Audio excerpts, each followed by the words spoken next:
Good afternoon. Again, my name is Rex Engelking.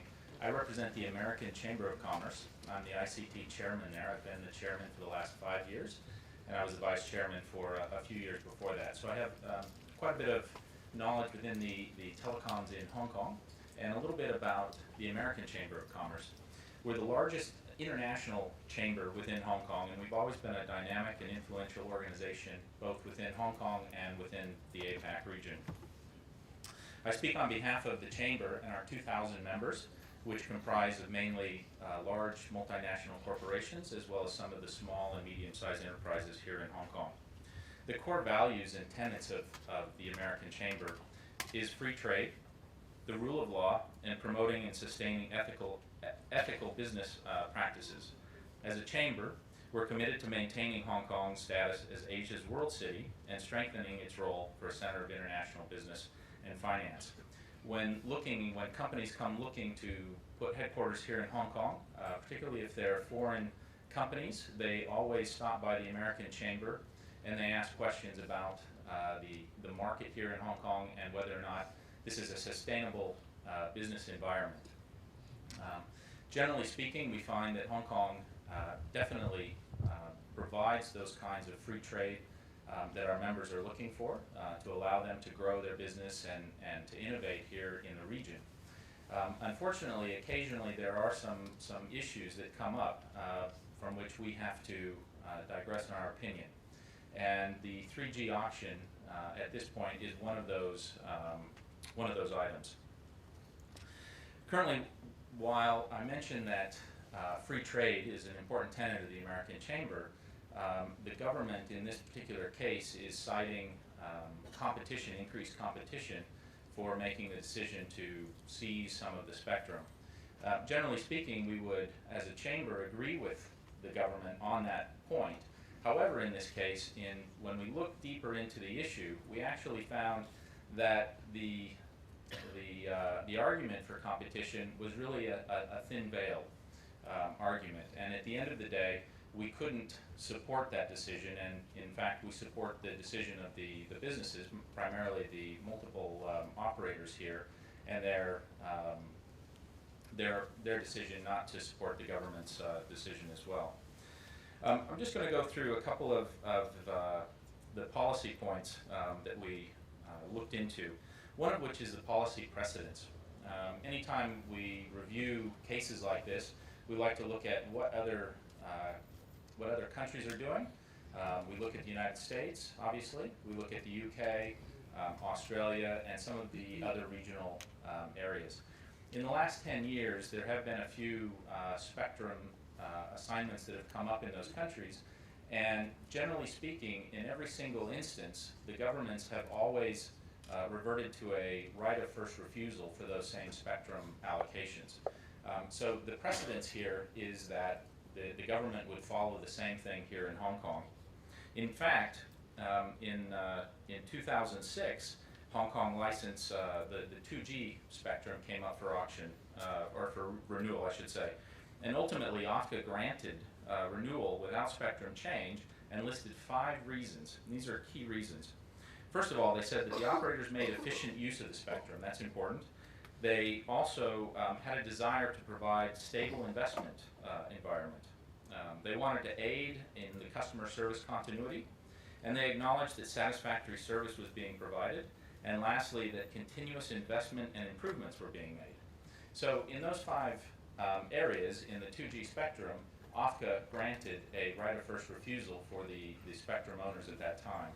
And again, that shows precedence here that they didn't follow in this instance. Today, no one disputes that these same reasons apply in the 3G auction, and in fact, we are quite baffled that OFCA would choose to change their precedents in this manner. Typically, when the government does seize or reallocate the spectrum, it's for one single reason, and that's when a carrier no longer is supporting the network or they're making inefficient use of it. In this particular case, under no circumstances has OFCA come out against any of the operators. There have not been any claims whatsoever that any of the operators were not operating their 3G spectrum efficiently. In fact, They also can't refute that the operators weren't investing in these networks. As been mentioned, and as you all know, the 3G spectrum in Hong Kong is quite saturated.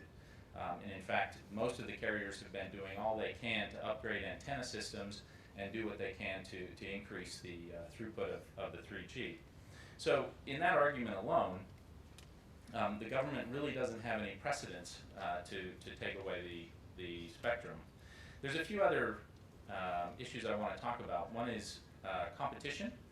The other is about the innovation and growth, the investment, and then lastly, the quality degradation.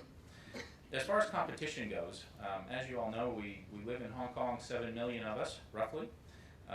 There are 15 million customer accounts with 5 different mobile carriers and 11 mobile network or virtual network operators. That, to me, and in fact to anybody, would tell you that we are a very competitive marketplace here. Few countries with this size population would have that many operators. Most countries that have 10 or 15 times the population barely have that many operators.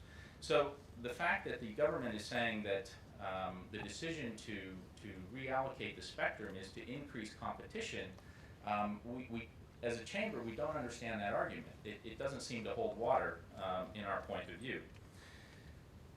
And in fact, the government itself, on their website, there's a fact sheet, and I quote what they've said about the highly competitive market that is Hong Kong. They said, "The pro-competition policy and pro-market approach to telecoms have been very successful in delivering the best consumer benefits."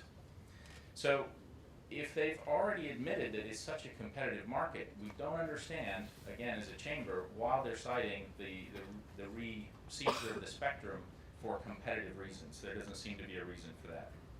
Along the lines of promoting investment, obviously the problem here is that once the announcement was made, all of the carriers have about 2 years before that spectrum goes back into the auction. They're no longer compelled to invest in the 3G networks today. And so ultimately that stop, if you will, of innovation and stop of investment is only going to hinder what already are very over-congested networks. Innovation and growth. The current rate of mobile growth, traffic growth, forecasted by Cisco will increase by 18 times between the years 2011 and 2016. So the incumbent 3G operators will face difficulty in meeting the demand of both our current usage and any of the future usage if they have less spectrum. As far as the quality degradation goes, obviously downgrading a network or surrendering the spectrum will only lead to further degradation and further spectrum congestion. So we were talking a little bit earlier about the MTR and the congestion that we have in the MTR. If their spectrum is further reduced by a third, we're only going to encounter more of that. The fact remains, and it's also been mentioned, that because of that degradation, customers really will have 2 choices. They're either going to complain a lot, at which point the carriers won't be able to do a whole lot, or they'll force the customers, or the customers will need to upgrade their plans to a 4G account.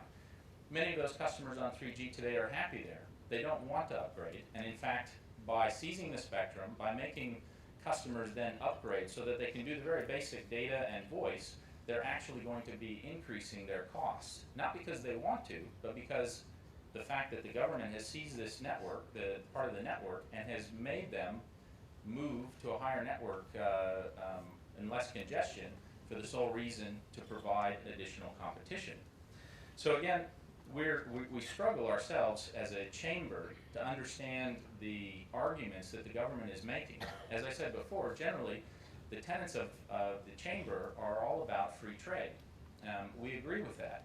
We agree that a network or a country like Hong Kong should maintain a highly competitive markets in all aspects of our business. But in this case, we actually disagree with their argument. We don't think that they've made a compelling argument whatsoever that there is a need for increased competition. And so in this particular policy, we actually uphold what the carriers are saying, and we agree with them and support them. Thank you.